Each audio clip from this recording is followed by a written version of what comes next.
This channel is made possible by viewers like you. My viewers, subscribers, and patrons greatly help to keep this channel going. I wouldn't be here today if it wasn't for all of you. Please make sure to subscribe so you don't miss any uploads. And if you'd like to go the extra mile, please check out my Patreon page. For just $1 a month, you'll get access to what I'm working on, previews of upcoming content, and even early videos, along with other tier options for those that are interested. Thank you, and now on to the video.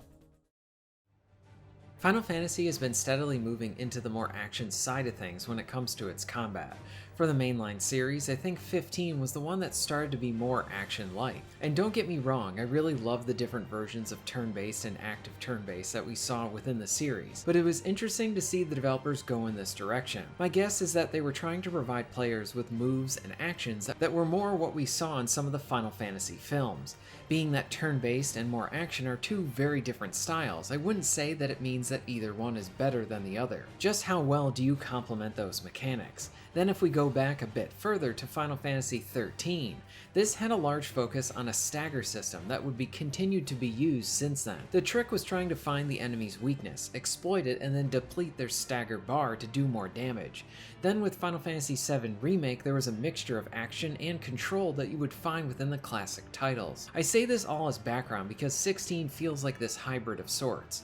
It's a Final Fantasy game, and at the same time it feels like a PS2 action game. I am really enjoying this, but there are some things that are sticking out to me as I play this more. Stuff about the combat mechanics and systems feel like they're so glaring at times that I wonder how it didn't get addressed by the developers, especially considering the large size and the length of the game. And today I want to explore some of that.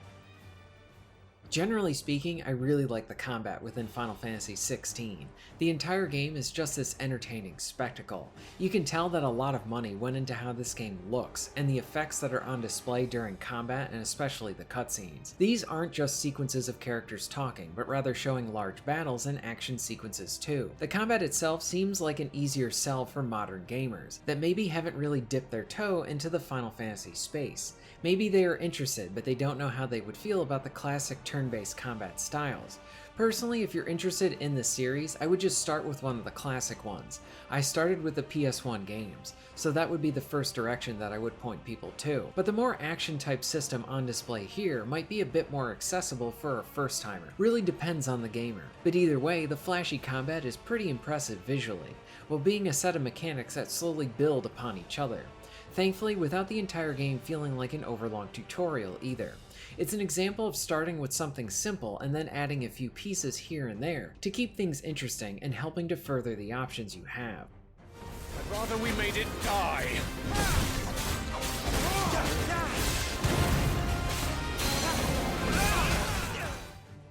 So let's break down how some of the combat works. You only control Clive, and your main means of dealing damage at first is just with your sword. After you earn some of the initial upgrades, you have a nice set of moves that you can mix and match with. For example, you can just hammer on slashing with your sword, but you can play around with using lunge-like attacks, jump attacks, along with charge attacks.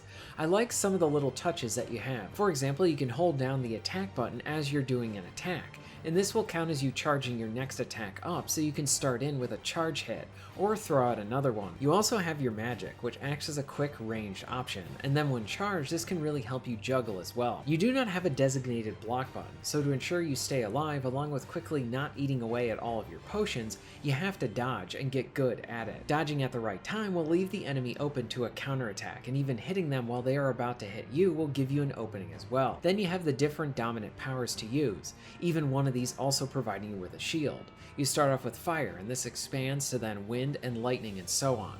The cool thing about these is that each one of them have their own abilities and are on a cooldown, along with a unique attack for each. For example, fire will allow you to teleport to an enemy, whereas wind will pull an enemy towards you.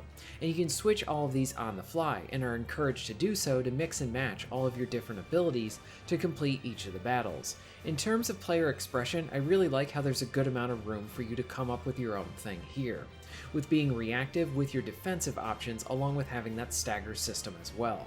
There's a lot at play, and it's all really fun. So Final Fantasy XVI features a stagger system for its mini-bosses and main bosses. Essentially, there is a bar that is right below the enemy's health bar. Deplete this bar and the enemy will then be stunned and in a weakened state.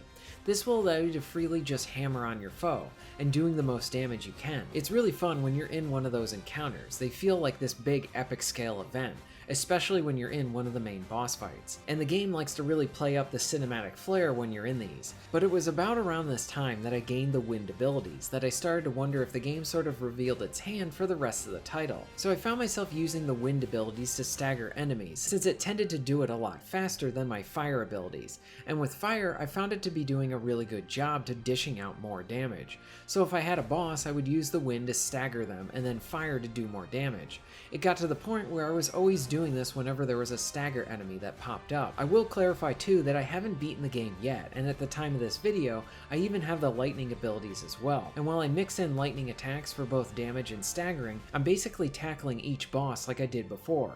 I think this is where the main issue rests with the combat, at least so far, is that there's this sort of sameness to how you tackle each of the stagger enemies and bosses. The spectacle may be different, and it helps to keep everything exciting, especially when it pertains to this fight, but also when you're actually engaging in the fight, a lot of these elements don't really change. Final Fantasy XVI doesn't really seem to have any status effect elements, or elemental weaknesses like in prior Final Fantasy titles. I do think that if you need to figure out which elemental attack was better for a boss, this would have added in another element that you needed to try and figure out and would be satisfying to achieve in a fight. Now, like I said before, considering how long this game is and how early it started to hit me, I feel like this is something so glaring that it makes me wonder why it wasn't really addressed, because it seems like an easy area to help touch up and spot so that fights don't feel samey in their approach.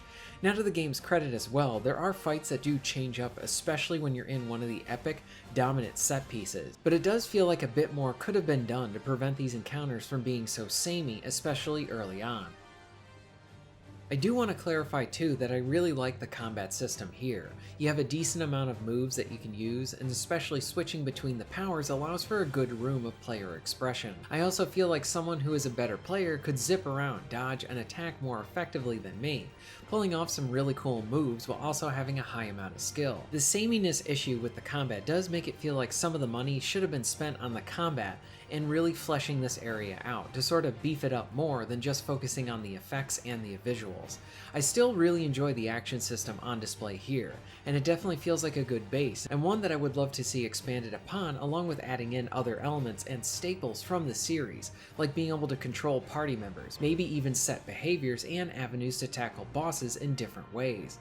I think Final Fantasy XVI is wildly entertaining, and as such I want it to be even better. I would really love to hear from you if you've played 16 and what your thoughts on the combat are, more specifically how this stagger system works with the boss encounters. Did you have some of the same issues I mentioned? Maybe you had different ones, or maybe it didn't really bother you at all. Let me know all of this in the comments down below. If you're interested in being notified of new videos, please hit the subscribe button and bell. And if you would like to support the channel and get early access to content, please check out my Patreon. All of the links will be at the end of this video and within the description. And thank you very much for watching.